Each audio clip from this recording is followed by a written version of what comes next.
India സിന്ധൂറിൽ നടത്തിയ operation അത് ഇന്ത്യയും പാകിസ്ഥാനും തമ്മിലുള്ള ഒരു പ്രശ്നമായി മാത്രം ഒതുങ്ങുന്നില്ല. അത് ആഗോള ഭീകരതയ്ക്കെതിരെയുള്ള പോരാട്ടമാണ്.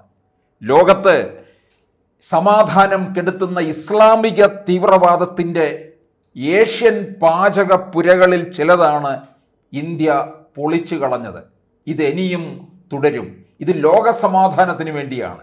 ഇന്ത്യയിലെ സമാധാനത്തിന് വേണ്ടി മാത്രമല്ല ഇന്ത്യ പൊരുതിയത്, ലോകത്തിൻ്റെ സമാധാനത്തിന് വേണ്ടി. അതുകൊണ്ട് തന്നെയാണ് ലോകത്തുള്ള സകല ജനാധിപത്യ രാജ്യങ്ങളും ഇന്ത്യയുടെ പിന്നിൽ അണിനിരന്നിരിക്കുന്നത്. ഇത് കേവല ഇന്ത്യ പാകിസ്ഥാൻ പ്രശ്നമല്ല, ആഗോള ഭീകര വിരുദ്ധതയ്ക്ക് ഇന്ത്യയുടെ ഏറ്റവും വലിയ സംഭാവനയാണ് ഇത്. ഈ കൊച്ചു കേരളത്തിൽ നിന്ന് ദീപികയുടെ എഡിറ്റോറിയലാണ് നമ്മൾ പ്രധാനമായിട്ടും ശ്രദ്ധിക്കേണ്ട ഒരു കാര്യം. ഇസ്ലാമിക ഭീകരതയ്ക്കെതിരെ നോക്കണം, ദീപികയാണ് എഴുതിയിരിക്കുന്നത്. അതുകൊണ്ട് തന്നെ നമ്മൾ കേരളത്തിലെ ഇസ്ലാമിക ഭീകരതയെക്കുറിച്ച് ഓർക്കണം. കേരളത്തിൽ പോപ്പുലർ ഫ്രണ്ട് നമ്മളെ എത്രത്തോളം ഭയപ്പെടുത്തിയിരുന്നു. കൈയും വെട്ടും കാലും വെട്ടും, വേണ്ടി വന്നാൽ തലയും വെട്ടും എന്നൊക്കെ പറയുക. അതുപോലെ അരിയും കുന്തിരിക്കവും കരുതിക്കോ എന്നൊക്കെ പറയുന്നത് കേരളത്തെ ഭയപ്പെടുത്തുന്നതായിരുന്നു. ഇപ്പോഴും അതിൻ്റെ ഭീതി കേരളത്തിലെ ജനങ്ങളിൽ നിന്ന് വിട്ടുമാറിയിട്ടില്ല എന്നുള്ളതാണ്. ചോദ്യപേപ്പറിലെ ചില പ്രശ്നങ്ങളെ എതിർത്തുകൊണ്ട് തന്നെ ചോദ്യകർത്താവിൻ്റെ കൈവെട്ടിയ പോപ്പുലർ ഫ്രണ്ട്, അഭിമന്യു, ഇങ്ങനെ നിരവധി ഇത്തരത്തിലുള്ള ഇസ്ലാമിക ഭീകരതയ്ക്ക് കൂട്ടുനിന്നിട്ടുള്ളത് കേരളത്തിലെ പ്രധാനപ്പെട്ട മുന്നണികൾ തന്നെയാണ്. അവർക്കും കൂടിയുള്ള ഒരു താക്കീതാണ് ഇത്തരത്തിലുള്ള ഇസ്ലാമിക ഭീകരത. അതുകൊണ്ട് തന്നെയാണ് ദീപികയുടെ ആ മുഖ പ്രസംഗത്തിൽ തുടങ്ങുന്നത് ഇങ്ങനെയാണ്: കാശ്മീരിലെത്തി ഇന്ത്യൻ സ്ത്രീകളുടെ സിന്ദൂരം തുടച്ചു മാറ്റാൻ ശ്രമിച്ചവരുടെ വീട്ടിൽ കയറി ഇന്ത്യ സിന്ദൂര ചെപ്പുകൾ കൊടുത്തിരിക്കുന്നു. പാകിസ്ഥാനിൽ നടത്തിയ തിരിച്ചടിയിൽ 9 ഭീകര താവളങ്ങളാണ് ഇല്ലാതാക്കിയത്. തീവ്രവാദികൾ വിനോദയാത്രികരെ കൊന്നത് അവർ തങ്ങളുടെ മതത്തിൽ പെട്ടവരല്ലെന്ന് ഉറപ്പാക്കിയ ശേഷമാണ്. പഹൽഗാം ഭീകരാക്രമണത്തിന് ശേഷം പാകിസ്ഥാൻ യഥാർത്ഥത്തിൽ എന്താണ് ചെയ്തത്? നുണകൾ കൊണ്ട് ലോകത്തെ തെറ്റിദ്ധരിപ്പിക്കാൻ ശ്രമിക്കുകയായിരുന്നു. പലപ്പോഴും അവർ ചോദിക്കാറുണ്ട്, തെളിവെവിടെ എന്നുള്ളത്. ഇത്തവണ ഏറെ തെളിവ് ആയിട്ടാണ് ഇന്ത്യ മഹാരാജ്യം ലോകത്ത് തന്നെ എടുത്ത് ഉയർത്തുന്നത്. എന്നിട്ടും ജനാധിപത്യ രാജ്യങ്ങളിൽ ഏറെയും ഇന്ത്യക്കൊപ്പം നിന്നു എന്നുള്ളതാണ്. മുസ്ലിം തീവ്രവാദികളുടെയും അവരുടെ നിഴൽ യുദ്ധക്കാരുടെയും സ്ഥിരം തന്ത്രവുമായ ഇരവാദവുമായി ഐക്യരാഷ്ട്രസഭയിലെത്തിയ പാകിസ്ഥാന് സുരക്ഷാ സമിതിയിൽ ഉദ്ദേശിച്ച പിന്തുണ ഇത്തവണ കിട്ടിയില്ല എന്നുള്ളതാണ്. ചൈന, തുർക്കി എന്നീ രാജ്യങ്ങളാണ് പാകിസ്ഥാനൊപ്പം പരസ്യമായിട്ട് നിന്നത്. തുർക്കി ആധുനിക യുഗത്തിലും ഇസ്ലാമിക തീവ്രവാദത്തിന്റെ ഖലീഫ ഭരണം തിരികെ കൊണ്ടുവരാൻ വിയർപ്പൊഴുക്കുന്ന രാജ്യമാണ്. 1-ാം ലോക മഹായുദ്ധകാലത്ത് അർമീനിയൻ ക്രൈസ്തവരുടെ വംശഹത്യ നടത്തിയ തുർക്കിയുടെ പിന്തുണയോടെയാണ് കഴിഞ്ഞ വർഷം അസർബൈജൻ നാഗർണോ കാരാബാക്കിലെ അവശേഷിച്ച അർമീനിയക്കാരെയും നാടുകടത്തിയത്.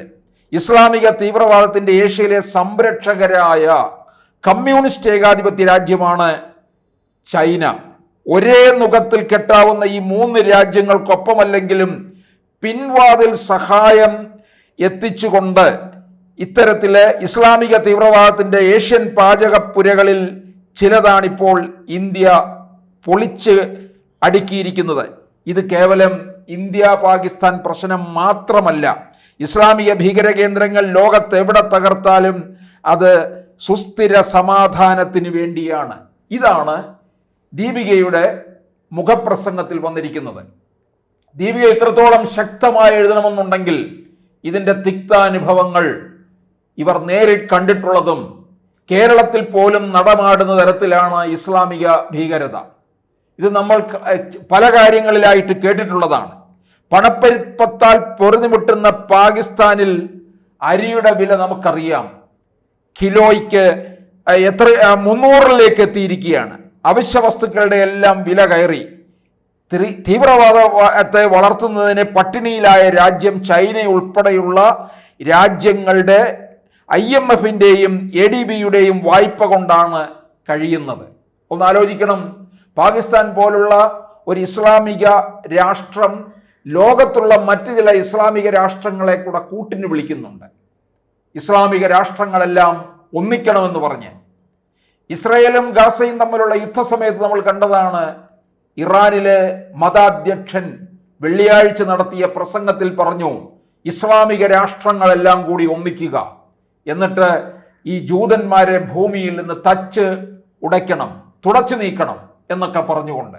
പക്ഷേ എത്ര ഇസ്ലാമിക രാഷ്ട്രങ്ങൾ ആ വാക്കുകൾ കേട്ടു? ആരും മുഖവിലക്കെടുത്തില്ല എന്നുള്ളതാണ്. കാരണം ഇസ്ലാമിക രാഷ്ട്രം എന്നുള്ളതല്ല, മാനുഷിക രാഷ്ട്രം എന്നുള്ളതും അതുപോലെ തന്നെ ഇത്തരത്തിലുള്ള ഈ തീവ്രവാദത്തിന് വേണ്ടി നാടിൻ്റെ രാഷ്ട്രത്തിൻ്റെ സ്വസ്ഥത കെടുത്താനുള്ളതും അല്ല എന്നാണ് അവർ പറഞ്ഞത്. പ്രത്യേകിച്ച് നിരവധി ഗൾഫ് രാഷ്ട്രങ്ങൾ അവരവരുടെ രാഷ്ട്രത്തിൻ്റെ ഉന്നമനം മാത്രമാണ് കാക്ഷിക്കുന്നത്, മറ്റുള്ളിടത്തെ അല്ല. ഇപ്പോൾ തന്നെ പഹൽഗ്രാമിൽ ഈ അറ്റാക്ക് നടക്കുന്ന അവസരത്തിൽ തന്നെ നരേന്ദ്രമോദി സൗദി അറേബ്യയിലെ സന്ദർശനമായിരുന്നുവല്ലോ. നരേന്ദ്രമോദി അധികാരത്തിലെത്തി 10 വർഷത്തിനിടയ്ക്ക് തന്നെ 3 തവണയാണ് സൗദിയിലെത്തിയത്. അങ്ങനെ നല്ലൊരു ബന്ധമാണ് ഈ ഇസ്ലാമിക രാഷ്ട്രവുമായിട്ട് ഇന്ത്യ നിലനിർത്തി പോരുന്നത്. അപ്പൊ ഇസ്ലാമിക ഭീകരത ലോകത്തുണ്ടാക്കുന്നത് ഇന്ത്യക്ക് മാത്രമല്ല, മിക്ക ഇടങ്ങളിലും തീവ്രവാദ പ്രശ്നങ്ങൾ ഉണ്ടാകുന്നുണ്ടെങ്കിൽ അതിൻ്റെ കാരണക്കാർ പാകിസ്ഥാൻ തന്നെയാണ്. അവരുടെ കേന്ദ്രം, അവരെ വളർത്തിയെടുക്കുന്നത് പാകിസ്ഥാൻ മണ്ണുമാണ്. ഇത് കൃത്യമായിട്ട് ഇന്ത്യക്കറിയാം. ഇന്ത്യയുടെ തൊട്ടയൽ രാജ്യമായതുകൊണ്ട് ഇന്ത്യയുടെയും പാകിസ്ഥാൻ്റെയും പ്രശ്നമായിട്ട് മാത്രം അത് ഒതുങ്ങുന്നില്ല, അതിനപ്പുറത്തേക്ക് പോവുകയാണ്. ഈ പ്രശ്നം ലോകം മുഴുവൻ ചർച്ച ചെയ്യുന്ന ഒരു കാര്യമാണ്. അല്ലാതെ ഇന്ത്യയുടെ അതിർത്തി പ്രശ്നമോ മാത്രമായിട്ട് ഒതുങ്ങുകയല്ല, അത് ലോകരാജ്യങ്ങളുടെ സ്വസ്ഥത തന്നെ കെടുത്തുന്നതാണ്. ഒറ്റ 15 ദിവസം കാത്തിരുന്നു കൊണ്ട് പിന്നീട് ഒരു 16 മിനിറ്റ് കൊണ്ടാണ് ഇവർ ഭീകര കേന്ദ്രങ്ങളെല്ലാം തന്നെ തകർത്തത്. അവിടുത്തെ പാക് പൗരന്മാരുടെ ഉറക്കമൊന്നും കെടുത്തിയില്ല, മറിച്ച് ജനങ്ങളുടേതായിട്ടുള്ള ഒരിടങ്ങളിലേക്കും കടന്നു ചെന്നിട്ടില്ല. ഭീകരന്മാരുടെ താവളത്തിൽ മാത്രമാണ് ശ്രദ്ധ കേന്ദ്രീകരിച്ചത്. അതുകൊണ്ട് തന്നെയാണ് ഇന്ത്യ ഏത് തരത്തിൽ ഉള്ള മുന്നേറ്റമാണ്, എന്താണ് ലക്ഷ്യം വെച്ചതെന്ന് അതിൽ നിന്ന് വായിച്ചെടുക്കാൻ സാധിക്കും. ഇന്ത്യ ലക്ഷ്യം വെച്ചത് മറ്റൊന്നുമല്ല, ഈ ഭീകരന്മാരുടെ താവളവും ഭീകരതയും ഭീകരവാദവുമാണ്. ഇതാണ് എത്രയോ കാലമായിട്ട് ഇന്ത്യ പറഞ്ഞുകൊണ്ടിരിക്കുകയാണ്. പക്ഷേ 2014 നരേന്ദ്രമോദി സർക്കാർ അധികാരത്തിൽ വന്ന നാൾ മുതൽ ഈ ഭീകരവാദത്തെ തുടച്ചു നീക്കുന്നതിന് വേണ്ടി, അമർച്ച ചെയ്യുന്നതിന് വേണ്ടി അഹോരാത്രം യത്നിച്ചു കൊണ്ടിരിക്കുകയാണ്. അതിനുവേണ്ടി തന്നെ നമ്മുടെ സേനയും നിലയുറപ്പിച്ചു എന്നുള്ളതാണ്. നമ്മളോട് കളിച്ചതിന് ഈ ദിവസങ്ങൾ എണ്ണി തന്നെ ശക്തമായ മറുപടി കൊടുക്കാൻ സാധിക്കുകയും ചെയ്തു എന്നുള്ളതാണ്. അതുകൊണ്ട് തന്നെയാണ് ദീപിക പോലുള്ള ഒരു ദിനപത്രം ഇത്തരത്തിലുള്ള ഒരു മുഖപ്രസംഗം തന്നെ എഴുതിയത്. ഇസ്ലാമിക ഭീകരത ഉണ്ടാക്കുന്നവർക്ക്, നമുക്കറിയാം പോപ്പുലർ ഫ്രണ്ടിനെ കേരളത്തിൽ നിരോധിച്ചത് എന്തുകൊണ്ടാണ്? കേരളത്തിൽ അത് ഉണ്ടാക്കുന്ന വർഗീയ പ്രശ്നങ്ങൾ ചില്ലറയല്ല, കേരളത്തെ തകർക്കുന്ന തരത്തിലുള്ള ഒരു നീക്കമായിരുന്നു. 2047 ഇസ്ലാമിക രാഷ്ട്രം കെട്ടിപ്പടുക്കുക എന്നുള്ളതായിരുന്നല്ലോ അവരുടെ ലക്ഷ്യം. അതുപോലെ തന്നെ കേരളത്തിലെ വിവിധ ഇടങ്ങൾ ഇത്തരത്തിലുള്ള തീവ്രവാദ പ്രവർത്തനങ്ങളുടെ ഈ ഹബ്ബാക്കി മാറ്റാനുള്ള ഒരു ശ്രമവും കൂടിയല്ലേ നടത്തിയത്. അപ്പൊ ഇവർക്കെല്ലാം കൂടിയുള്ള ഒരു തിരിച്ചടിയാണ് ഇതെന്ന് ഓർത്തിരിക്കുന്നത് നന്നായിരിക്കും.